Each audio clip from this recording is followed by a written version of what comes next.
Alhamdulillah wassalatu wassalamu ala Rasulillah wa ala alihi wa ashabihi wa mawalah. Bapak-bapak dan ibu-ibu, hadirin jamaah kuliah duha Masjid Istiqomah rahimakumullah. Alhamdulillah, segala puji hanya milik Allah Subhanahu wa taala yang tiada henti-hentinya mencurahkan rahmat serta karunia dan hidayahnya pada kita sekalian. Dan alhamdulillah hari ini kita sudah memasuki hari yang keempat.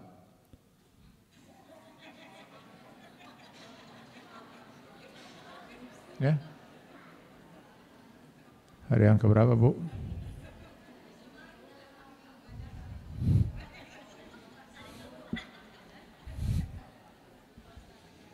Mereka tinggali pisan di etang mana.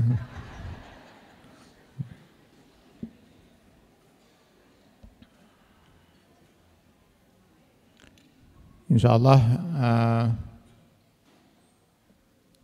materi yang akan kita bahas kita dasari dari Quran surah Fussilat surah ke-41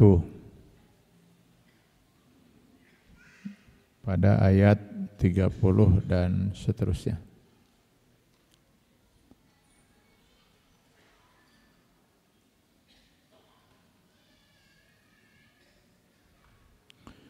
Mudah-mudahan bisa selesai kita bahas sampai akhir surat, karena kita ada waktu sampai dengan asar ya.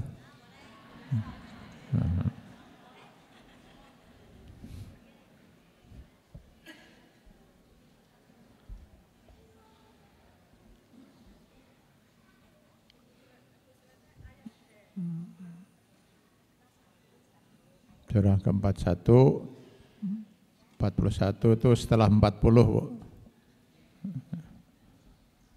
Ayat 30.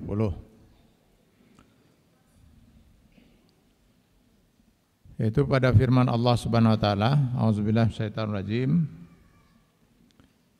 Innal ladzina qalu rabbunallah tsumma istaqamu tatanazzalu alaihimul malaikatu an la takhafu wa la tahzanu wa abshiru bil jannati allati kuntum tu'adun.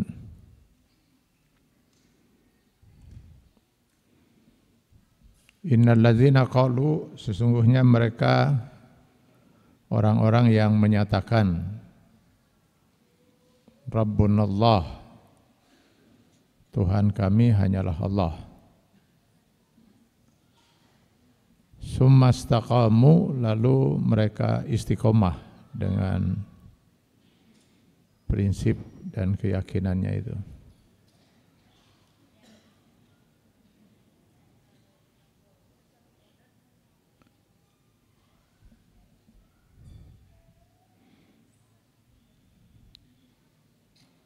Jadi di dalam ayat ini di awal Allah Subhanahu wa taala ingin mengingatkan kita semua bahwa orang yang selamat dalam kehidupan dunia dan akhirat adalah mereka yang menjadikan Allah sebagai Rabb-nya.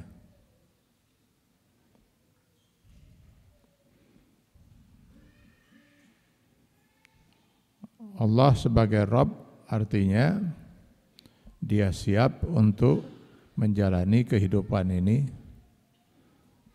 dengan niat semata-mata mengabdikan diri untuk mencari ridha Allah dengan mengikuti dan menjalankan seluruh syariat yang Allah tetapkan padanya.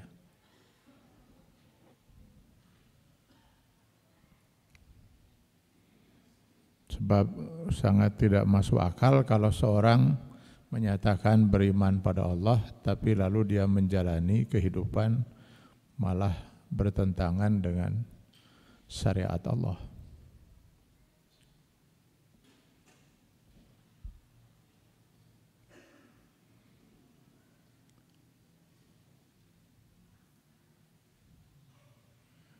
Dan dia harus istiqomah. Summastaqamu. Jadi istiqomah untuk tetap berada di jalan Allah.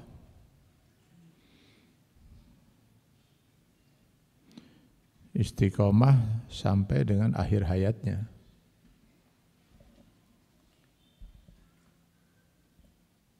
Sebab kalau dia tidak istiqomah sampai akhir hayat, sangat mungkin saja seseorang itu murtad di akhir hayatnya. Maka dia tidak mungkin selamat.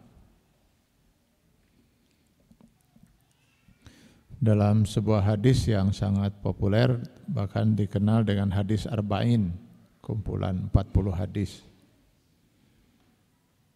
Itu Rasulullah SAW menggambarkan sangat mungkin ada manusia yang kufur atau ahli maksiat sepanjang hidupnya. Sehingga jarak antara dia dengan neraka itu tinggal 1 jengkal lagi.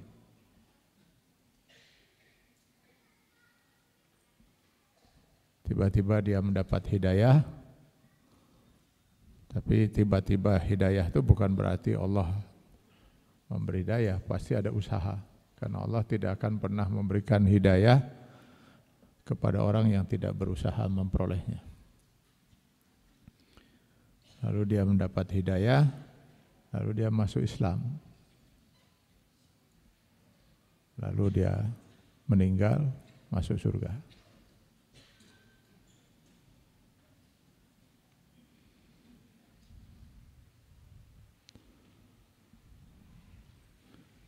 Pernah terjadi di zaman Rasul saat akan perang atau saat perang baru berlangsung, ada seorang Yahudi menemui Rasulullah SAW. Lalu dia berkata kepada Rasul, apa yang dijanjikan Allah Tuhanmu? Andai kata sekarang saya bersahadat, lalu ikut perang dan saya meninggal. Kata Allah, kamu ahli surga. Maka dia kemudian bersahadat. Lalu rupanya dia membawa 2 butir kurma. 1 kurma diberikan pada Rasul, 1 butir lagi dimakannya. Baru dia masuk perang, medan perang. Ketika perang usai, para sahabat mengumpulkan jasad para syuhada. Dan ketika dikontrol oleh Rasulullah SAW, Yahudi yang baru masuk Islam itu tidak dimasukkan oleh para sahabat. Kata para sahabat, kenapa yang satu ini enggak digabungkan dengan para syuhada yang lain? Dia bukan seorang muslim, Rasulullah. Kata Rasul, dia muslim. Tadi dia baca syahadat di hadapan saya. Coba buka mulutnya, kata Rasul. Begitu dibuka mulutnya itu masih tersisa si kurma itu, belum sempat habis makan 1 kurma. Kemudian karek sabraha detik gitu. Jadi begitu masuk medan perang, maut. Kata Rasul, dia ahli surga. Belum sempat sholat, belum saum.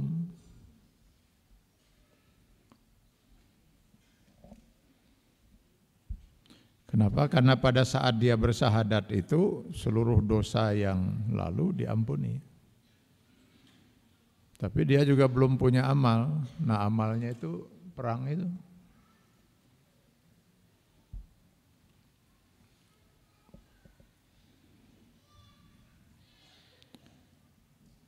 Nah, sebaliknya kata Rasulullah SAW, ada orang yang muslim seumur hidupnya soleh luar biasa,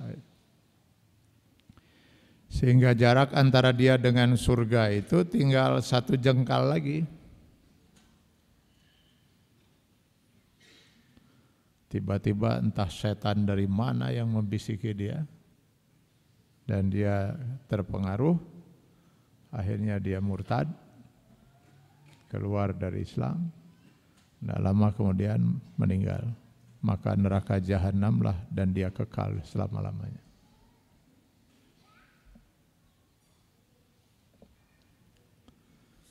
Karena itu saya sering mengatakan bahwa kalau saya misalnya melihat ada seorang kafir gitu kan, wah iya mah pinarakaeun, belum tentu. Siapa tahu mungkin nanti dia di akhir hayatnya malah masuk Islam. Atau saya melihat seorang muslim luar biasa solehna, ieu mah pisorgaeun pisan ya. Cantang tuh. Mungkin nanti di akhir hayatnya malah dia murtad.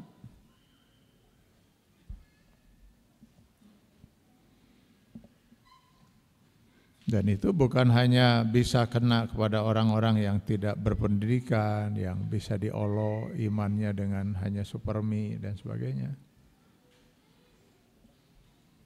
Di Bandung ini pernah ada seorang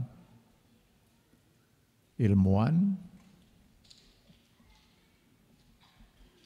seorang cendekiawan muslim, guru besar di sebuah perguruan tinggi sangat terkenal di Bandung. Dan saking muslimnya itu, cendekiawan muslimnya, almarhum Pak Mutakin sempat mempercayakan yang bersangkutan untuk duduk menjadi salah seorang pengurus Yayasan Unisba.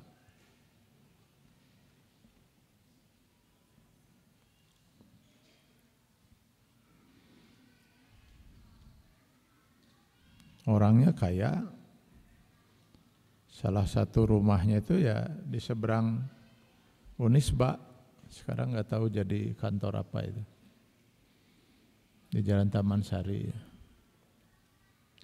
Pak Mutakin almarhum sendiri tidak sempat menyaksikan, beliau sudah meninggal saat ini terjadi. Beunghar sakitu beungharna, tapi tetap saja meureun hayang leuwih beunghar deui. Akhirnya dia titipkan sebagian dari hartanya itu kepada seorang temannya untuk usaha. Rupanya usaha temannya itu rugi, hancur. Datanglah serombongan orang dari agama lain. Ditutup semua kerugiannya. Untuk itulah dia, istrinya dan anak-anaknya keluar dari Islam.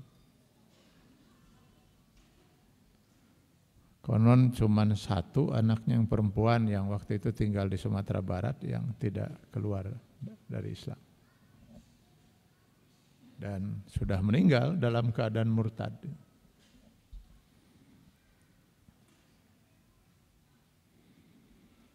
Jadi pantaslah kalau di dalam Quran surat Fussilat ayat 30 ini Allah menyatakan innal ladzina qalu rabbunallahu summastaqamu. Lalu dia istiqomah gitu. Istiqomah sampai kapan? Sampai ruh itu meninggalkan jasad.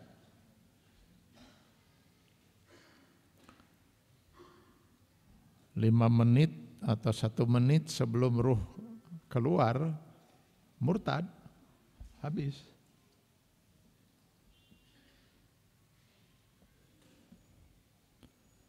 Maka itu yang sering kali membuat orang takut gitu ya. Kalau sakit keras lalu dibawa ke rumah sakit yang bukan Islam. Kumaha cenah lamun kayak dibimbing.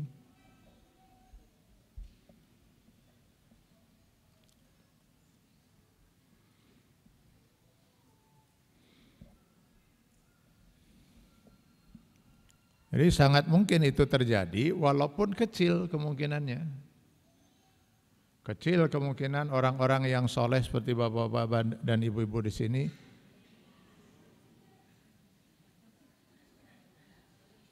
ini yang ngomong amin cuma yang di depan aja, yang di belakang itu. Amin kan itu Bu, nggak segan jadi doa gitu. Nah itu. Sing tarik lah. Kecil sekali kemungkinan untuk terjadi hal yang nauzubillah.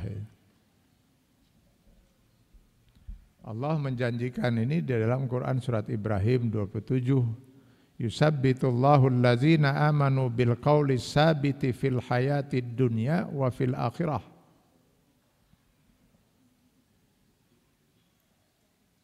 Bahwa apakah seseorang itu nanti akan istiqomah sampai berhusnul khotimah di akhir hayatnya atau tidak, itu sangat tergantung kehidupan dia.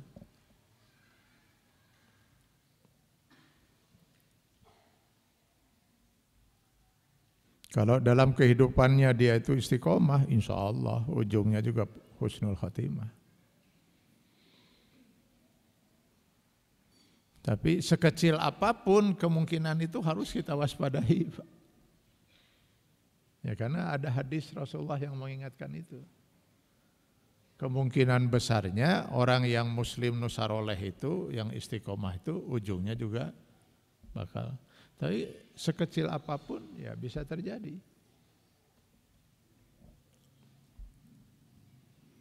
Maka banyak lagi nanti contoh orang-orang yang istiqomah dalam keislamannya itu.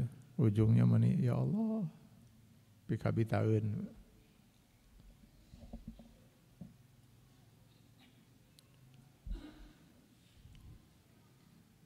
Dulu tahun 73 kalau saya nggak hilap. 73. Jadi 43 tahun yang lalu ya. 43 tahun yang lalu. Saya masih sangat ingat, Pak, sangat ingat, walaupun itu 43 tahun yang lalu. Karena peristiwa yang saya saksikan itu betul-betul terkesan sekali saya, Pak. Jadi ada seorang ibu janda di Bandung ini, tinggal di Jalan Muhammad Yunus, Pajajaran.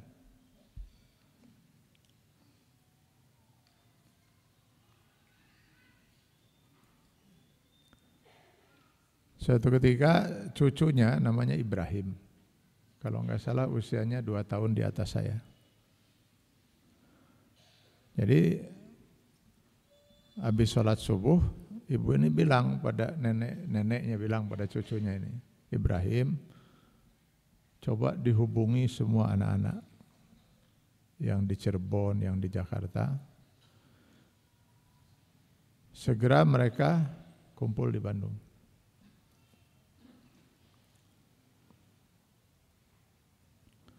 Sibuklah ya, si cucu ini menghubungi.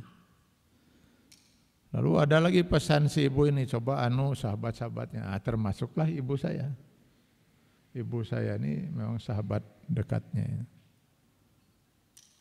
Ibu katanya ditunggu oleh jadah nenek. Waktu itu jam 2 siang lah diberitahu. Karena ayah saya sedang tidak di rumah, maka ibu mengajak saya. Kita pun pergi pada asar. Jadi sampai di sana sudah penuh itu rumahnya. Anak semua sudah kumpul. Yang tadi dari Jakarta dati subuh kan. Tetangga sudah pada kumpul. Sahabat-sahabat yang diberitahu sudah kumpul, penuh rumah itu. Nah, dia sedang asik menasehati anak-anaknya satu persatu. Dia sebut anak yang paling besar terus dinasehatan, kamu harus gini. Lalu mulai anak kedua terus gitu. Sampai selesai dia bertanya, ada yang tidak jelas? Sangat jelas ibu, sangat jelas. Nah, syukurlah katanya. Gak ada yang mau kalian tanyakan? Tidak ada bu, sudah jelas sekali. Kalau gitu saya mau bicara katanya dengan sahabat-sahabat dan tetangga saya. Nah, di absen satu-satu yang terlihat oleh dia. Gimana kabarnya bu, sebagai keluarga, mohon maaf. Itu intinya gitu. Mohon maaf saya kalau ada kekurangan, kekhilafan, kesalahan. Ngobrol lagi sebentar gitu lagi sampai menjelang maghrib. Nah, begitu menjelang maghrib mulailah badannya agak lemas. Dia sehat, subuh itu sehat. Wah katanya saya sudah lemas katanya. Karena itu saya minta Ibrahim katanya tolong ambilkan air. Saya mau berwudu, jadi dia nggak ke kamar mandi lagi. Dia berwudu. Azan maghrib, lalu dia minta izin, saya mau sholat. Nah sebelum saya sholat katanya, siapa tahu kita nggak ketemu lagi. Gitu.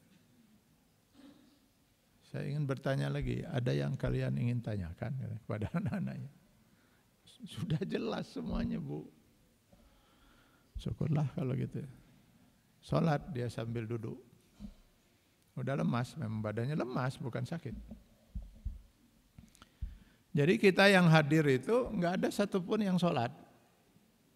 Artinya pada waktu itu, di awal waktu itu. Tegang itu nungguannya bakal apa yang terjadi gitu kan. Ya, semua menyaksikan dia dulu gitu. Sempurna. Sempurna 3 rakaat. Assalamualaikum, assalamualaikum. Lalu dia ngelihat ke sekeliling gitu. Asyhadu an la ilaha illallah, asyhadu anna rasulullah.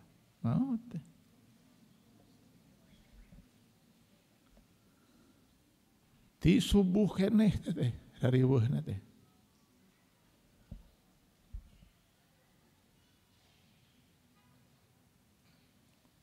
Saya kadang-kadang berpikir ya Allah indahnya. Jadi kalau ada orang membayangkan, aduh katanya mati itu satu hal yang sangat mengerikan gitu kan. Sakratul maut itu wah aku maha itu. Betul Pak. Tapi kersaha. Kematian itu sesuatu yang sangat indah kalau gitu Pak. Indah sekali mati.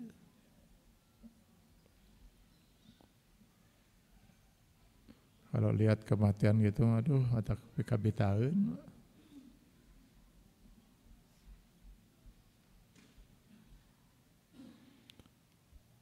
Andai kata kita bisa meninggal seperti itu, mau enggak Bu? Mau? Tapi sekarang juga detik ini.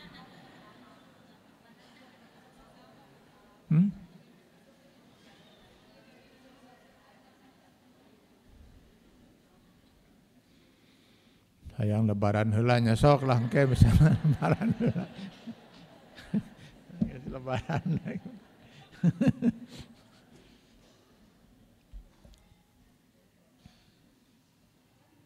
Lalu mulailah jadi pembicaraan, apa kelebihan almarhumah ini?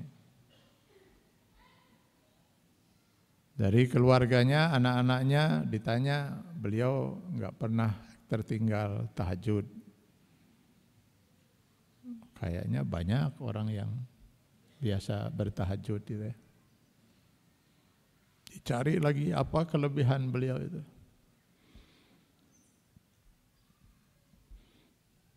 Di akhir-akhir hidupnya terutama itu beliau selalu sibuk sekali ngurus anak yatim.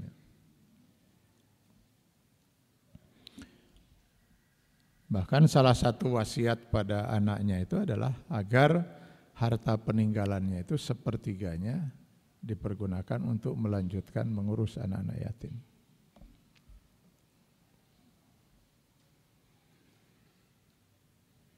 Apa hanya itu kelebihannya itu? Ada lagi satu yang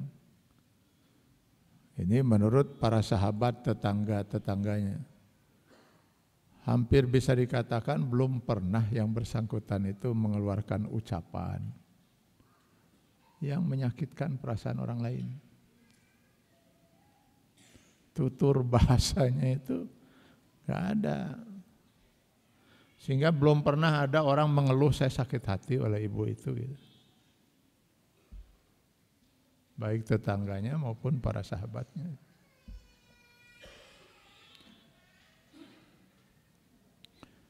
Kelihatannya mah nu katilu, nu rada hese tanya.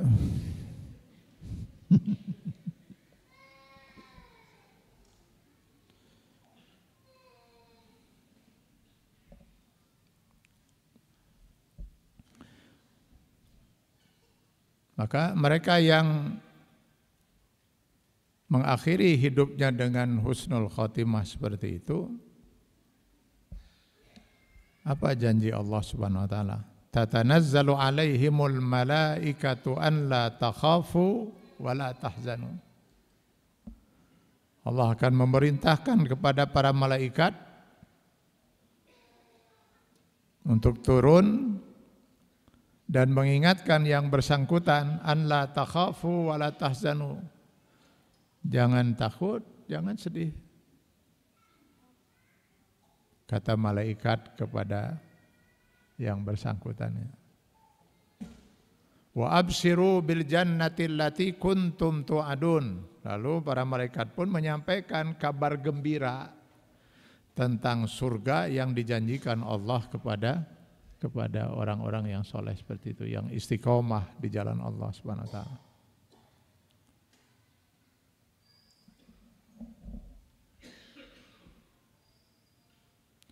Bapak Ibu pernah kedatangan malaikat dengan kabar seperti ini? Ya? Belum pernah? Betul Bu, belum pernah. Sekalipun?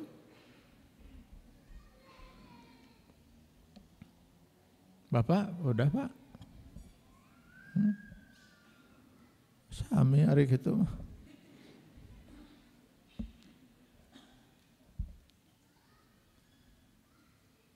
Apakah ini menunjukkan bahwa kita itu belum istiqomah?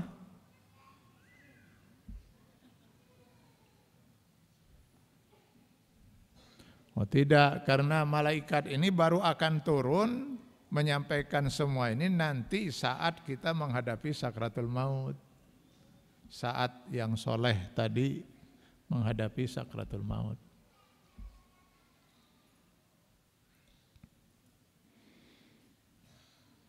Wa abshiru bil jannati allati kuntum tu'adun. Di mana nanti setiap orang yang soleh, yang husnul khotimah, yang mengakhiri hidupnya dengan husnul khotimah itu, dia akan mendapatkan kabar dari malaikat. Anda ahli surga.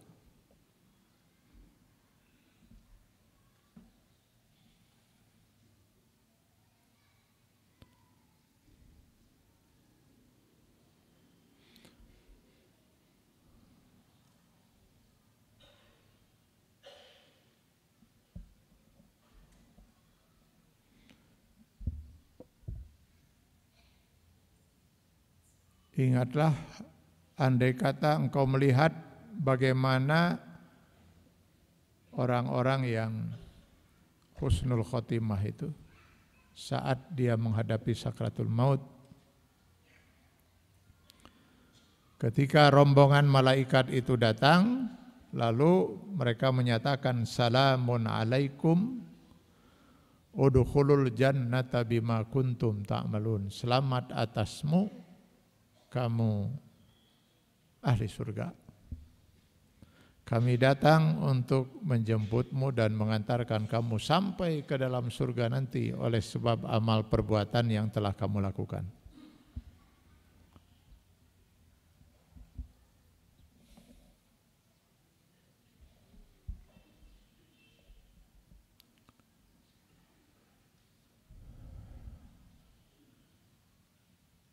Maka tahulah si calon almarhum itu kalau dirinya ahli surga.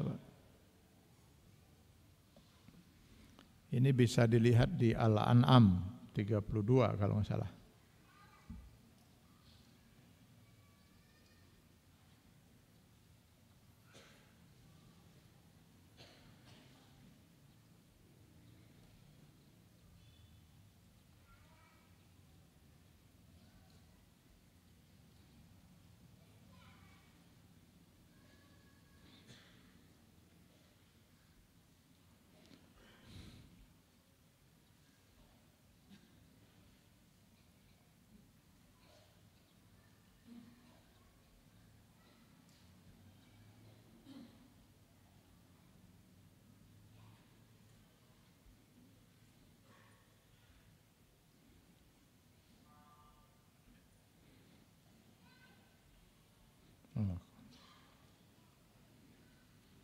Bukan.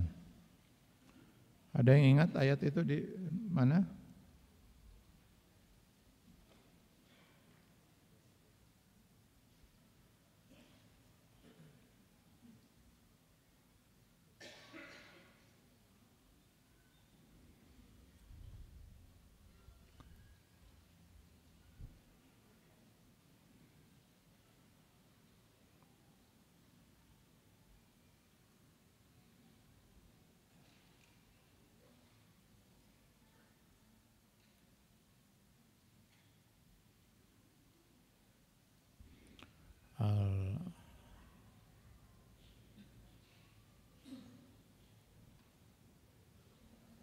Saya lupa di ayat berapa. Al-An'am.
Keur puasa namanya HPG hese dibukana.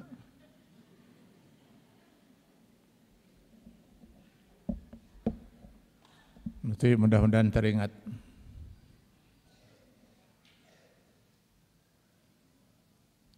Jadi innal ladzina qalu rabbuna Allahu tsumma istaqamu tatanazzalu alaihimul malaikatu an la takhafu wa la tahzanu wa absiru bil jannati allati kuntum tu'adun. Nah, yang mungkin agak sulit adalah bagaimana untuk kita beristiqomah di jalan Allah.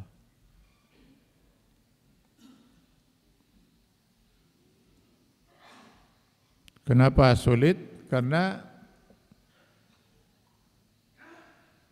bukan hanya saja diri kita yang punya kecenderungan untuk berbuat yang tidak diridai Allah, tapi juga ada faktor ekstern, yaitu setan dalam bentuk manusia atau jin yang juga menginginkan kita meninggalkan Shiratal Mustaqim itu. Itu sebabnya kenapa kita setiap hari paling tidak 17 kali berdoa kepada Allah, ihdinas siratal mustaqim, ihdinas siratal. Karena sulit untuk terus bisa berada di sana itu. Tidak mudah.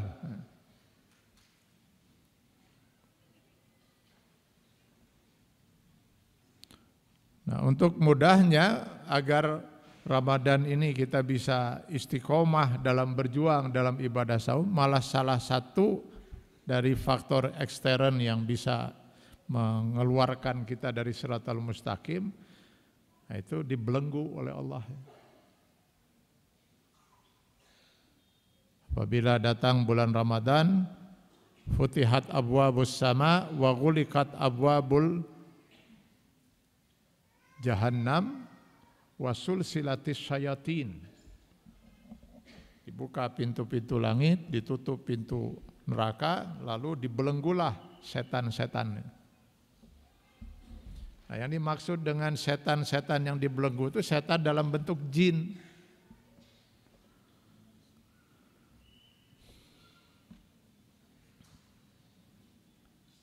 Nah, ada orang bertanya begini, yang saya rasakan malah justru di bulan Ramadan ini godaan luar biasa gitu kan. Nah, saatnya sekarang Ramadan ini kita untuk mengenal siapa diri kita sesungguhnya. Selama ini mungkin kita selalu saja mengkambing hitamkan setan. Saya kadang-kadang suka kesian sama setan itu, Pak. Tapi ini tidak ada maksud membela setan. Selalu disalahkan saja gitu. Sekali orang berbuat dosa, aduh dasar setan, ngeganggu, aduh tergoda oleh setan. Padahal mungkin setan sudah tidak mengganggu dia lagi. Dan merencek setan tinu kieu keur naon diganggu deui mah geus leuwih ahli tibatan saya.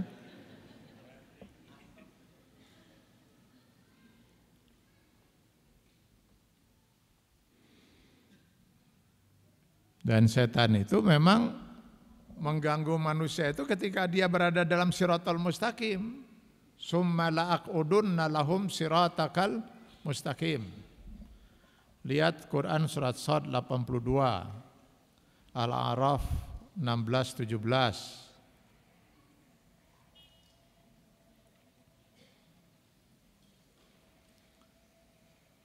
Fabi'izzatika la'ughawiyannahum ajma'in illa ibadaka minhumul mukhlasin. Summa la'atiyannahum min baini aydihim wa min khalfihim wa an aymanihim wa an sama'ilihim. Jadi setan itu akan menggoda kita manusia di saat kita sedang berada dalam siratal mustaqim. Summa la'aqudunna lahum siratakal mustaqim. Nah, itu kenapa sulit kita untuk bisa terus bertahan di siratal mustaqim ini.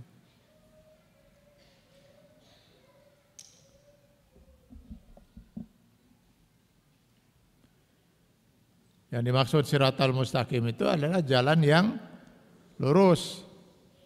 Jalan yang lurus itu jalan yang tidak bengkok, Pak. Jalan yang diridhoi oleh Allah Subhanahu wa taala.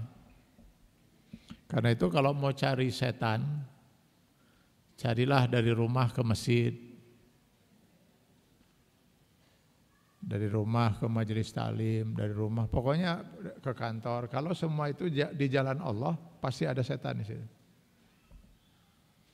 Saya yakin di masjid ini banyak sekali setan. Kalau di luar Ramadan, nama tanya.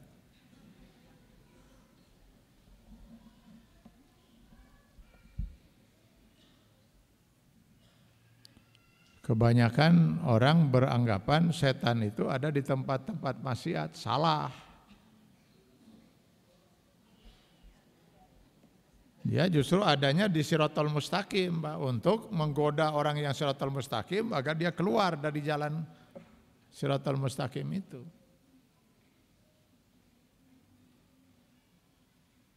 Makanya terasa oleh kita bagaimana untuk hanya ibadah sholat 5 menit, 10 menit, ini hesena luar biasa. Padahal mau dipakai ngomongkeun batur 10 menit karek muqaddimah teh.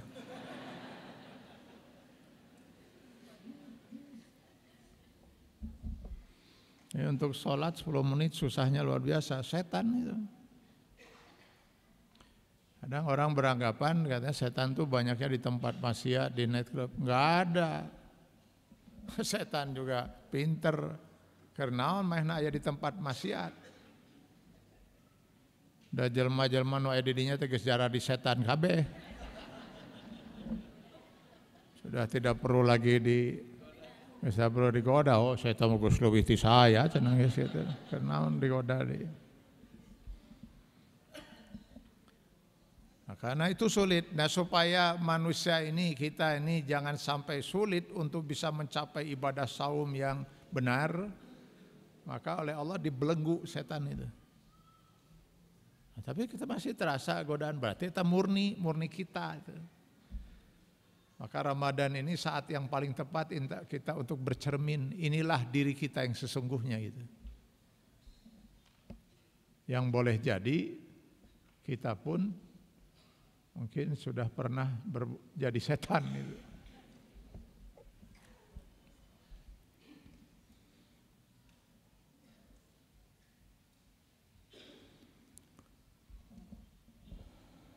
Di dalam ayat berikutnya Allah kemudian menyatakan nahnu awliya'ukum fil hayati dunya wa fil akhirah.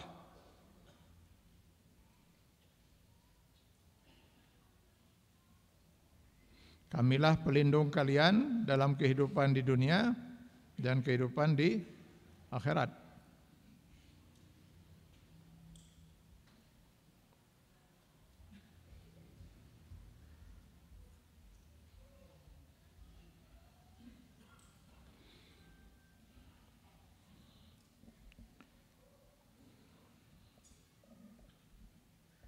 Siapa yang kuasa melindungi kita di dunia ini, Pak? Tidak ada, kecuali Allah.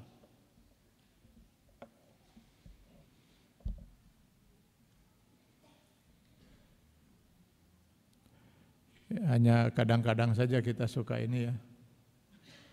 Nanti kalau saya pergi, siapa yang akan melindungi anak-anak saya? Loh, emangnya yang melindungi anak-anak itu siapa selama ini? Kadang-kadang anak di depan kita di Soledad, Kubrag, jatuh kan, jahit, apa mampu kita melindungi di harapan saja kita nggak bisa melindungi.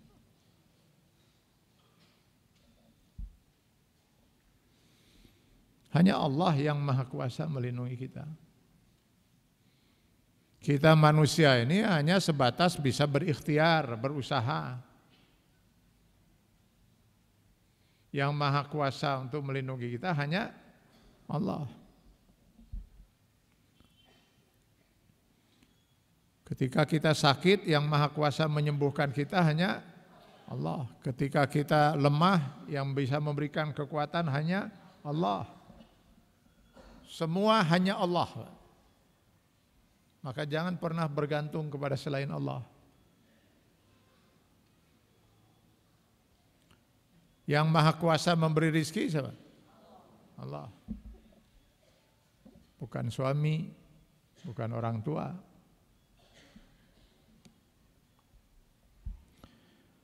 Ada orang kadang-kadang berpikir kalau saya sampai cerai dengan suami, terus saya dapat rizki dari mana? Kumaha saya hirup? Aris halila iya hirup di mana?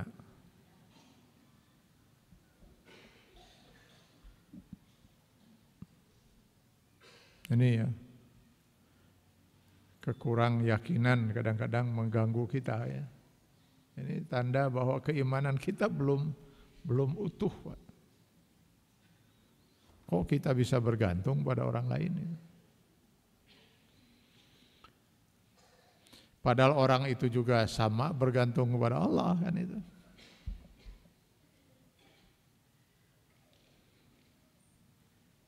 Hanya saja memang kemahakuasaan Allah itu kita rasakan di dunia lewat perantaraan makhluk. Ibu memperoleh rezeki tidak langsung dari Allah kan. Ya lewat orang tua, lewat suami, lewat si eta, lewat itu. Dari Allah cuman lewat si atu, si anu.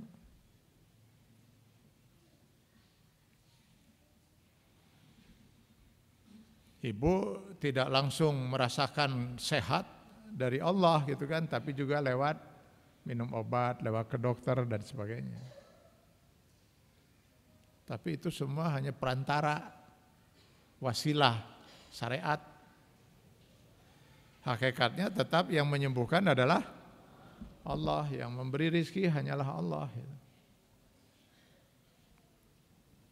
Jadi kalau kita memberi sedekah pada fakir miskin, mestinya enggak layaklah kita menunggu sampai dia mengatakan terima kasih. Dan bukan kita yang memberi rezeki. Kita hanya perantara dari Allah, itu rezeki dia.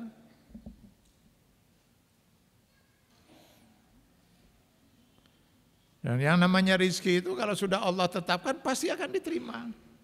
Gak ada yang bisa menghalangi.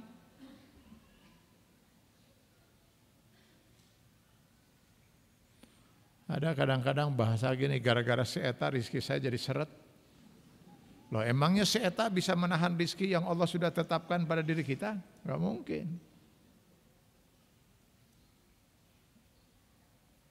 Tidak akan pernah, kata Rasulullah SAW dalam hadis, seseorang itu meninggal dunia sebelum rizki yang Allah tetapkan itu sampai ke tangan dia.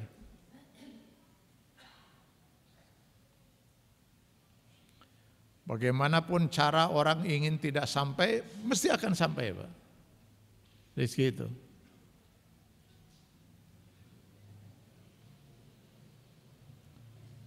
Saya jadi ingat dulu ada seorang WNI keturunan dari Kalimantan datang ke Bandung menemui saya. Dia non-muslim dan berniat mau masuk Islam.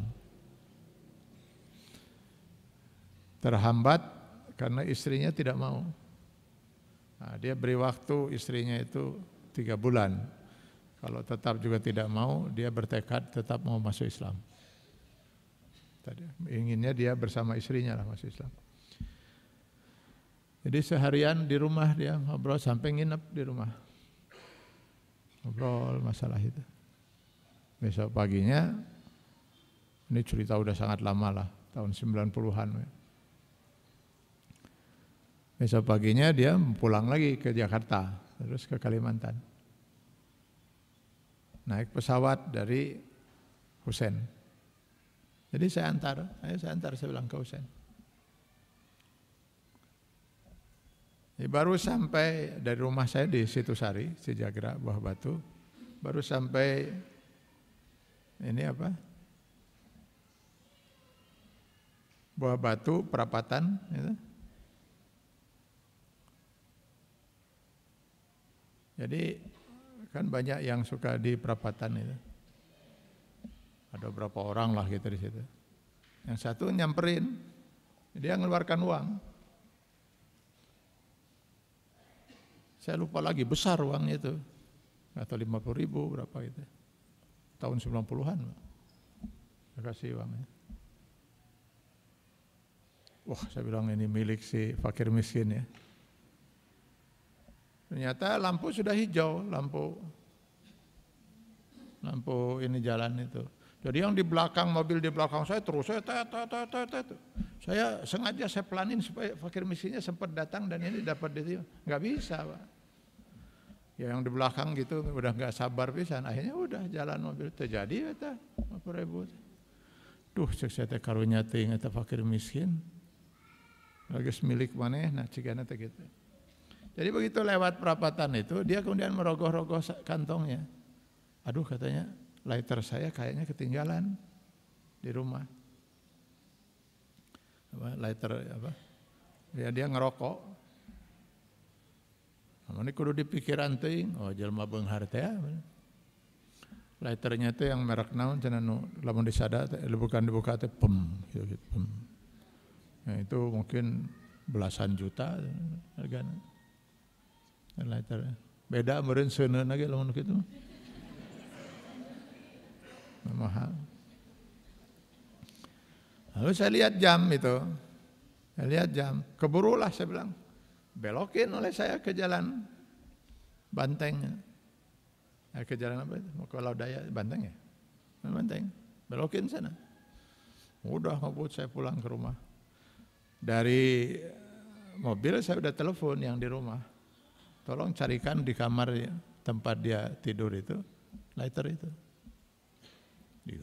Diubok itu satu kamar oleh yang di rumah. Nggak ketemu.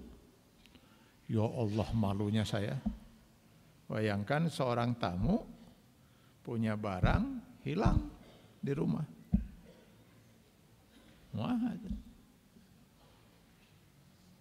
Jadi akhirnya begitu sampai di rumah saya masuk ke rumah ikut itu. Pokoknya dia teriak-teriak dari mobil. Berarti anjana udah ketemu. Jadi murag tina sakuna teh dina jok mobil.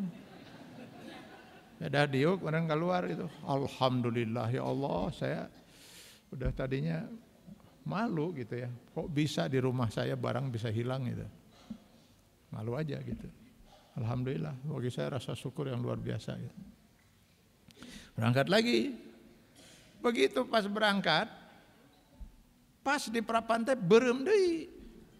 Dari sekian fakir miskin yang muncul, si eta deui nu nyamperkeun mobil dan sampai uang itu. Jadi saya langsung menyimpulkan, ini rezeki. Kalau sudah rezeki seseorang, bagaimanapun caranya mesti akan sampai.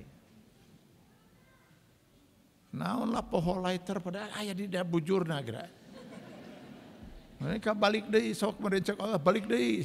Eta fakir miskin rezeki manehna eta balik deui gitu. Balik deui ketemu lagi eta deui si fakir miskin teh. Padahal ada sekian fakir miskin yang ada di perapatan ini. Yang tadi dapat.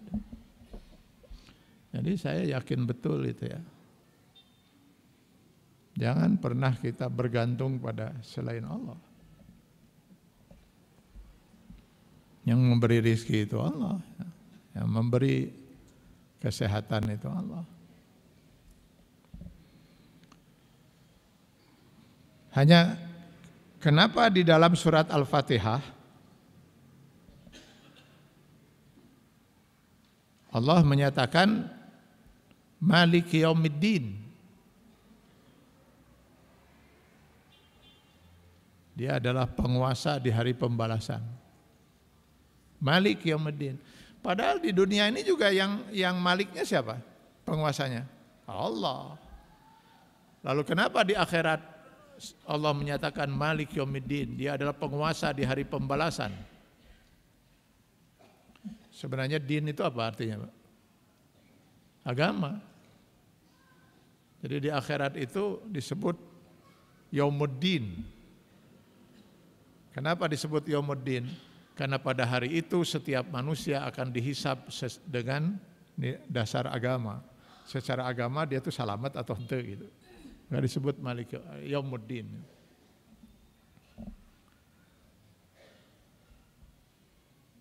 Nah kenapa? Karena di akhirat nanti sudah tidak ada sama sekali perantara.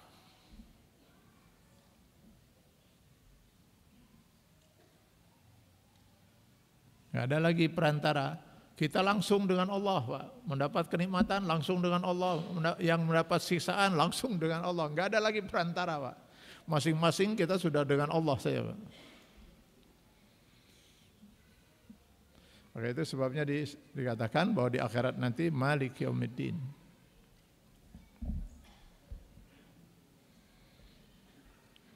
Tidak ada yang bisa menolong kita, tidak ada yang bisa membantu kita, tidak ada yang bisa mendoakan kita.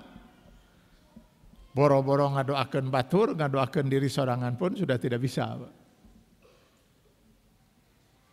Dan itu sebenarnya terjadi sejak kita menghadapi sakratul maut. Jadi begitu sakratul maut sudah putus, Pak. Buku itu sudah ditutup.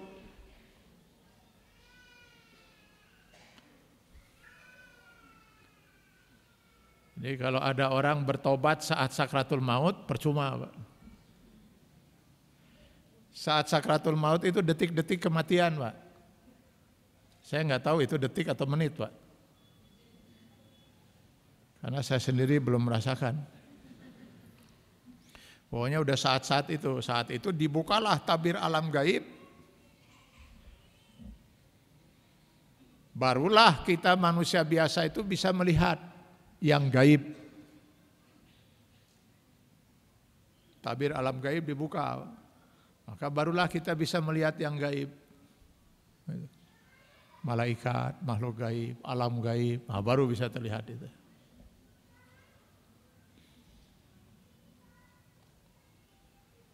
Jadi kalau ada seorang manusia di dunia mengaku bahwa dia bisa melihat alam gaib, makhluk gaib, berarti gesrek maut.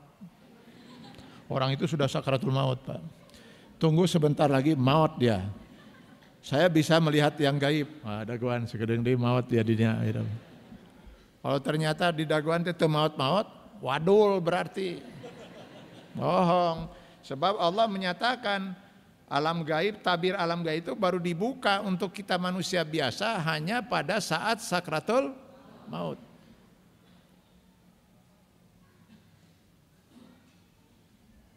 Untuk para nabi dan para rasul kadang-kadang oleh Allah dibuka saat-saat tertentu. Lihat di Quran surat Al-Jin ayat 25-26. Alimul ghaib fala yuzhiru ala ghaibihi ahadan illa man irtada min rasul. Itu juga kadang-kadang saja dibuka. Tidak pernah kunci tabir alam gaib itu tetap di tangan Allah. Wa indahu mafatihul ghaib. Jadi kunci-kunci alam gaib itu tetap dipegang oleh Allah, tidak pernah diserahkan kepada Rasul sekalipun. Jadi Rasul saja tidak bisa setiap saat melihat yang gaib. Hanya pada saat dibuka saja tabir itu oleh Allah, buka, Rasul melihat, tutup deh, ya sudah, nggak bisa. Itu pun hanya untuk Rasul, untuk membuktikan bahwa memang mereka itu Rasul. Lah kita manusia biasa, boro-boro Pak.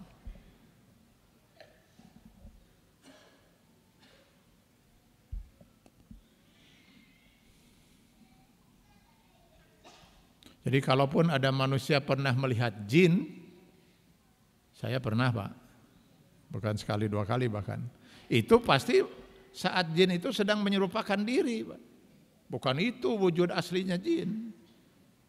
Dia sedang menyerupakan diri dengan makhluk bumi, menyerupakan diri dengan manusia, pernah saya lihat itu, walaupun hanya kepalanya aja. Menyerupakan diri dengan binatang, pernah saya lihat itu, bentuk ular, itu berapa kali lah. Tikus pernah saya lihat itu. Jin sedang menyerupakan diri dalam wujud itu gitu. Jadi itu jin, bukan, dia sedang menyerupakan diri, baru bisa kita lihat. Wujud aslinya nggak mungkin kita bisa tahu. Nah kalau dia menyerupakan diri, atau contoh ginilah,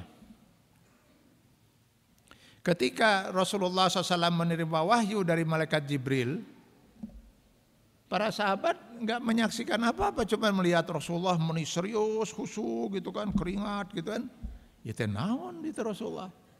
Ketika selesai semua itu, mereka bertanya, ada apa Rasulullah? Barusan saya menerima wahyu dari Allah. Nah, para sahabat nggak ngelihat sudah.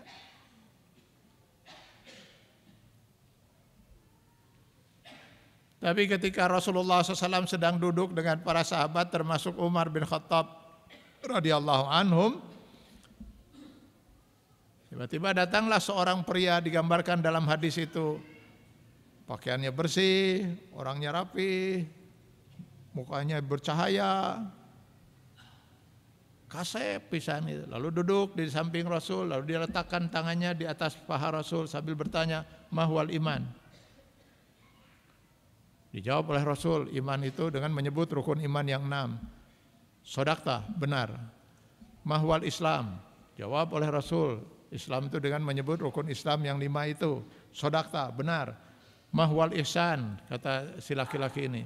Jawab lagi oleh Rasul, ihsan itu anta'budallah ka'annaka tarahu fa in lam takun tarahu fa innahu yarak. Benar kata itu. Udah tanya lagi, mata sa'ah, kapan kiamat? Jawab. Yang ditanya tidak lebih tahu daripada yang bertanya. Nah itu jawab oleh Rasul. Terus pertanyaan itu sudah selalu dia komentari dengan benar, benar. Pergi aja. Umar dengan sahabat ini bingung, itu saha di jelma teh. Tidak dikenal selama ini wajah seperti itu. Kalau dia datang dari tempat yang dusun yang sangat jauh, mestinya atuh meureun kucel, kumaha gitu. Ini mau bersih sekali. Lalu dia datang bertanya kepada Rasul, dan setiap Rasul menjawab, dibenarkan jawaban Rasul. Berarti ini lagi nguji orang ini. Siapa juga orang yang berani menguji Rasul itu. Bingung Umar itu, tapi diam saja Umar itu. Dan ketika laki-laki itu sudah pergi, Rasul bertanya, kalian tahu siapa orang itu? Kata Umar, puguh tadi bingung saya saha itu. Kata Rasulullah, dia malaikat Jibril yang diutus oleh Allah untuk menguji saya. Oh, kelihatan manusia jelas gitu, karena menyerupakan diri sebagai manusia. Ini persis saja manusia. Sebab kalau dia misalnya punya kelainan tidak seperti manusia, mungkin Umar bin Khattab akan kabur, atau misalnya ya naon nih makhluk naon misalnya gitu. Jadi pasti dia persis saja manusia ketika diserupai itu. Saya kadang-kadang kalau baca hadis ini suka terbayang gini ya, apa tidak mungkin itu dalam hidup kita sehari-hari Allah mengutus malaikat untuk menguji kita? Misalnya dia tampil sebagai seorang fakir miskin, ayo ke orang dibebentak gitu. Aduh. Malaikat itu.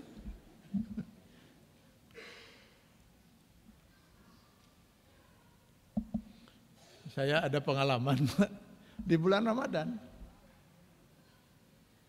Waktu itu juga sudah lama ini ya, kisahnya udah lama. Saya waktu itu Ramadan gini, malam Ahad saya ingat itu, ngisi ceramah di Jakarta. Di kediamannya Pak Arifin Panigoro. Udah lama sebelum beliau terlibat di dunia politik gitu. Saya sering dulu mengisi di rumahnya. Jadi selesai terawih, selesai ceramah terawih, saya berniat pulang lagi ke Bandung.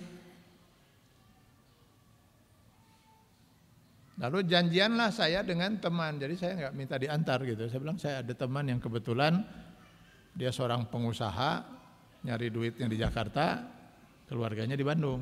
Jadi setiap Sabtu Ahad pulang ke Bandung. Saya janjian dengan beliau pulang sama-sama. Jadi saya keluar dari hotel dengan teman saya ini, nunggu di depan hotel itu kita ngobrol, kira-kira jam 10 malam lah. 10 atau 10 seperempat gitu ya. Nunggu si supir dia itu parkirin mobil, bawa mobil dari tempat parkiran. Lagi ngobrol berdua gini, tiba-tiba muncul seorang fakir miskin. Untuk saya sangat tiba-tiba karena dia munculnya dari belakang saya. Saya nggak tahu dia ada di sebelah saya.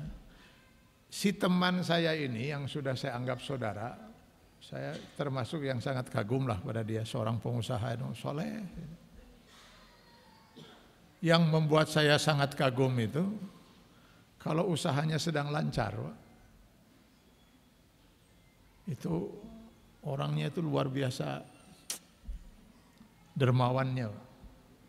Kalau saya pergi ke rumahnya, dia lagi di Bandung, itu jarang rumahnya itu sepi Pak, dari tamu yang datang, teman-teman dulu waktu sekampus dengan dia, waktu mahasiswa yang minta modal, minta dibantu ini. Tuh kadang-kadang ngasih itu kayak apa ya itu. Orangnya luar biasa dermawan Pak. Dan dia itu kalau untuk fakir miskin, dia punya prinsip apa yang terpegang di kantong itu yang akan diberikan. Itu prinsip dia, bukan yang di dompet Pak, yang di kantong itu. Berapapun yang terpegang kasih.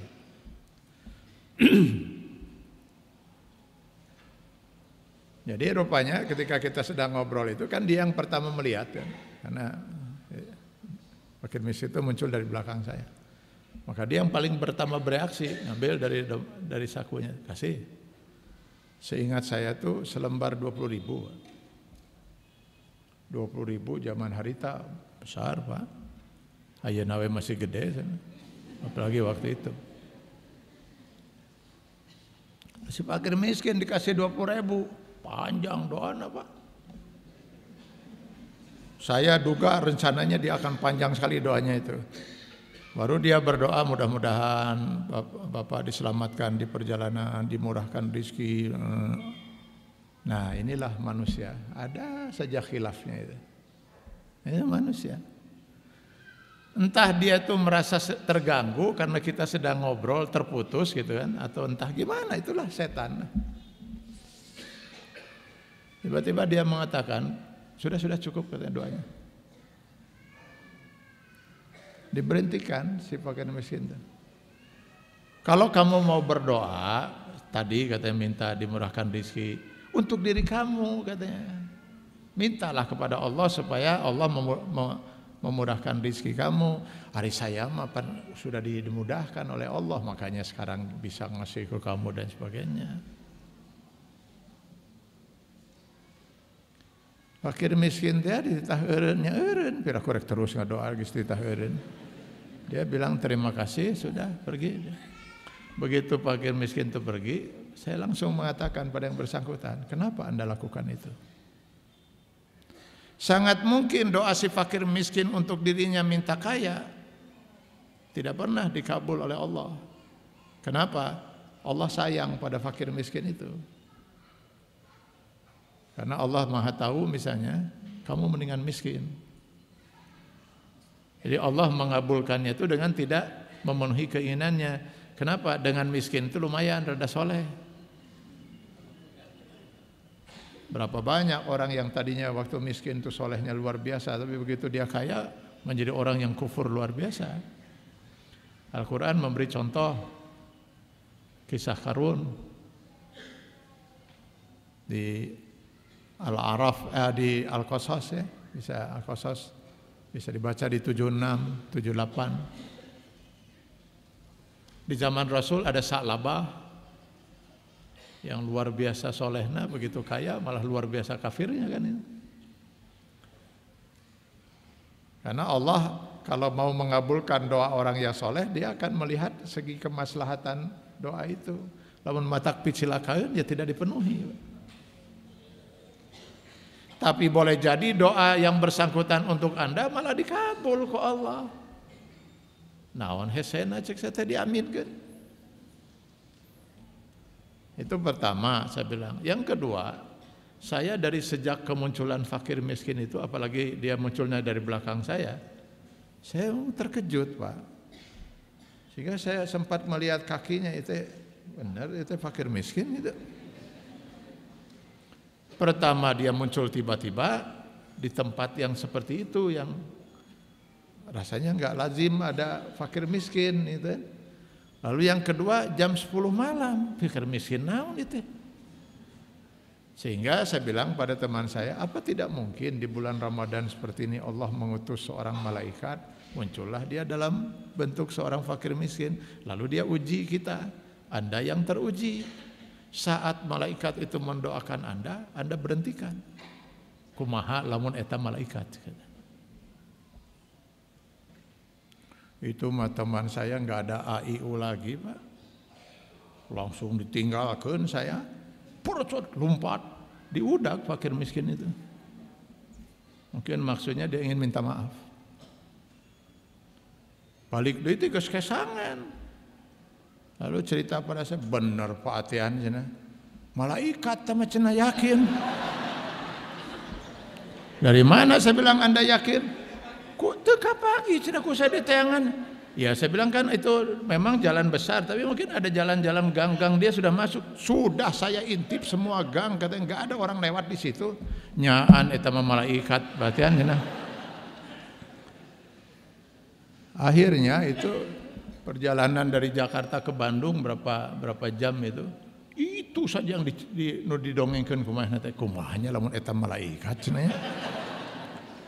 Saya bilang saudara, mau dia malaikat apa dia manusia, saudara itu salah. Salah. Geus buru-buru tobatlah saya bilang. Geus tobat mah cenah. Saya dari awal juga sudah begitu sadar gitu mah saya tobat cenah istighfar.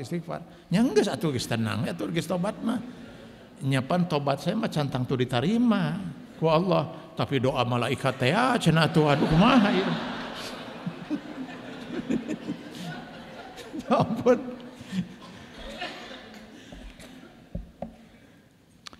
Bapak Ibu, saya sangat tidak boleh menyimpulkan itu ya, karena ini hal yang nggak bisa dibuktikan. Saya tidak boleh menyimpulkan. Cuman ini saya cerita pengalaman. Hanya berapa bulan dari peristiwa itu, teman saya ini hancur, sehancur-hancurnya perusahaannya itu. Sampai sekarang nggak pernah dia bisa kembali kepada kondisi dulu.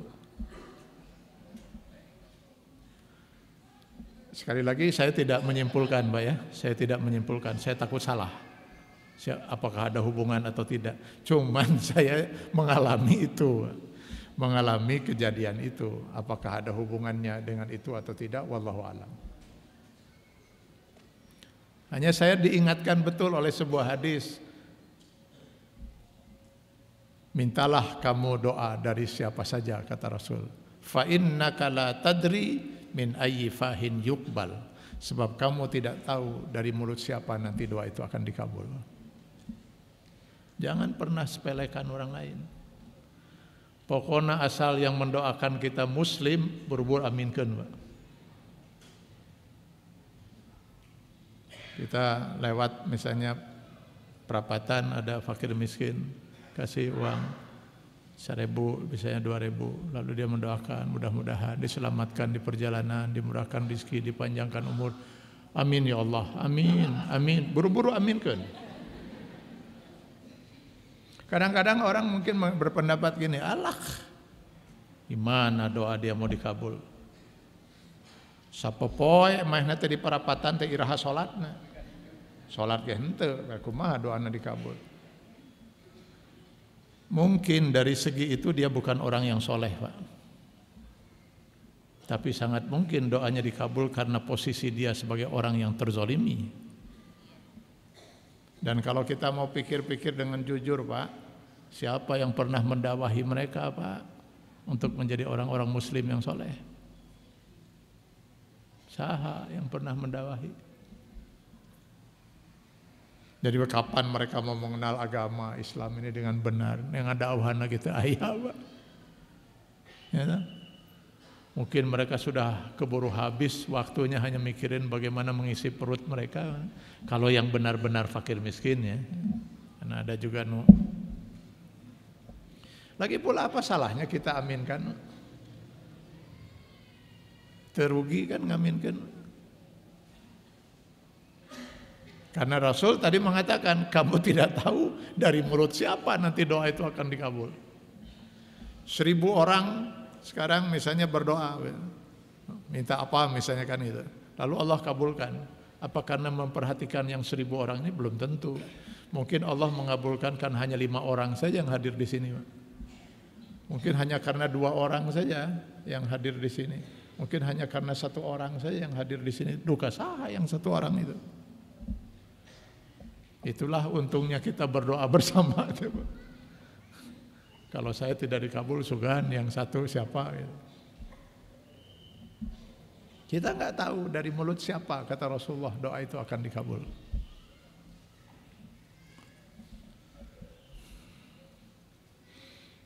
Nah, di akhirat nanti tidak ada lagi semua itu. Kita nggak bisa mendoakan orang, nggak bisa menolong orang. Boro-boro menolong dan mendoakan orang, menolong dan mendoakan diri kita sendiri pun sudah tidak mungkin.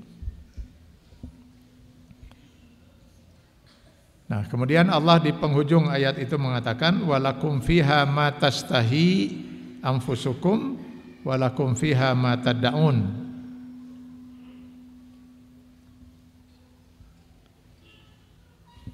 Di surga nanti para ahli surga itu akan memperoleh apa yang dia inginkan. Ma tastahi anfusukum walakum fiha ma tad'un, dan apa yang dia minta. Jadi asal di surga itu asal ibu misalnya ingin sesuatu, wis nampak ya Pak. Jadi nggak usah mikir kumaha masakna meuli di mana.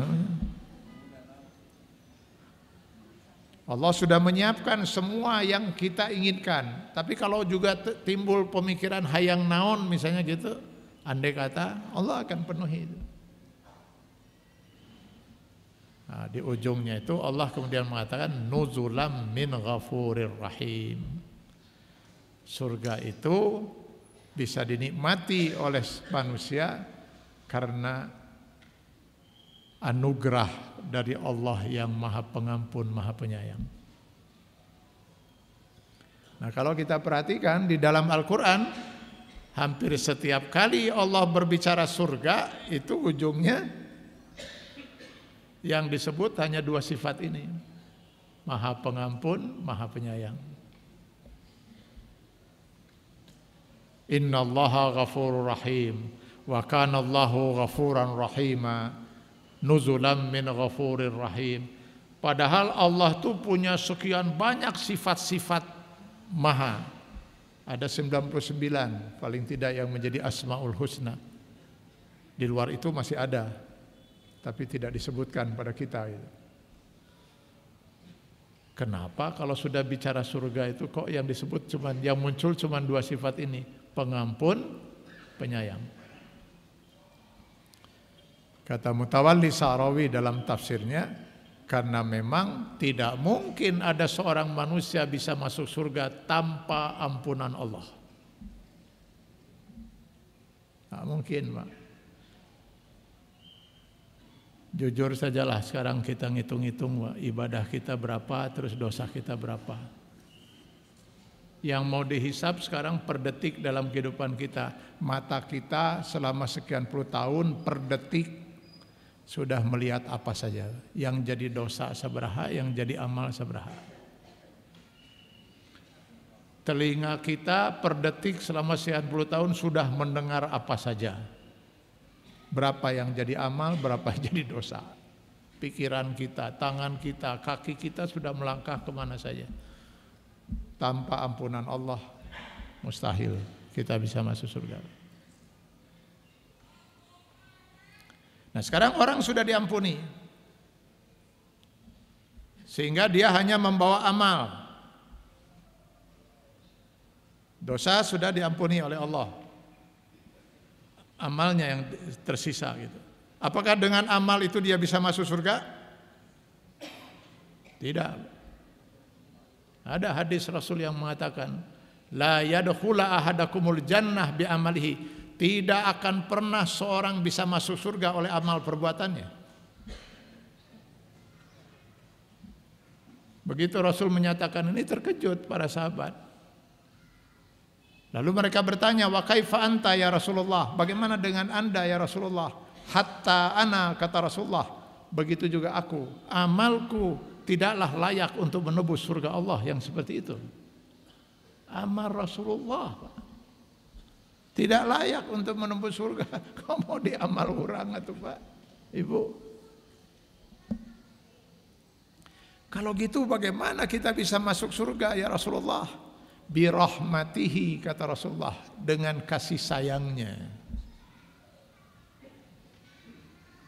Jadi bukan tiketnya itu adalah ampunan dan kasih sayang Allah. Kan itu? Tiket kita untuk masuk surga itu kasih sayang Allah. Makanya sering saya mengatakan, cobalah kita, kalau kita beramal itu, ukuran amal kita itu akan menyelamatkan kita, membuat kita masuk surga atau tidak itu, tanyalah pada diri kita. Apakah amal yang saya sudah lakukan ini layak kiranya Allah menyayangi saya? Kasih sayangnya yang jadi tiketnya, Pak. Layakkah yang saya lakukan, ibadah yang saya perbuat ini, Allah menyayangi saya? Allah meridhoi saya? Kalau kita jawaban kita layak, insya Allah. Tapi lamun henteu, itu harus segera kita perbaiki, Pak. Layakkah saya tadi sholat misalnya zuhur 4 rakaat, Allah menyayangi saya, Allah ridha kepada saya, padahal salilah sholat 4 rakaat boro-boro saya ingat ke Allah? Nah, jawabannya ada di kita kan. Layakkah sedekah saya tadi pagi itu menyebabkan Allah ridha dan sayang pada saya, padahal saya sedekah teh teu kahaja. Jadi caritana teh saya keluar sholat subuh masih rada poek, aya fakir miskin di hadapan masjid teh. Wah sudahlah, saya kasihkan aja uang 1.000 itu, kasihkan saya. Jo nuhun emehna teh alhamdulillah cenah nuhun pisan. Ini atoh teuing eta fakir miskin. Pas ditinggal di dina leungeunna, 100.000 nu katarik teh. Maksud saya nu 1.000 tadi teh, ieu nu ayeuna nu ka 100.000. Aduh kaduhungna luar biasa saya teh. 3 jam saya stres mikiran eta gitu. Nah kira-kira sedekah saya yang model gitu itu layakkah karenanya Allah ridho dan menyayangi saya? Padahal bari jeung urang teh teu ikhlas-ikhlas acan. Itu Pak. Karena 2 ini yang bisa membuat kita masuk surga. Ampunan, kasih sayangnya. Jadi bagaimana kalau kita lihat Ramadan ini katanya bulan ampunan dan bulan kasih sayang. Ayo kita terus berjuang di bulan Ramadan ini. Mudah-mudahan Ramadan ini tempat kita memperoleh ampunan dari Allah dan kita juga mendapat kasih sayang Allah karena insya Allah amal yang kita lakukan layak untuk diridhoi oleh Allah Subhanahu wa taala. Sakitu anu kapihatur duhur kita acannya padahal badan nugi ke asar.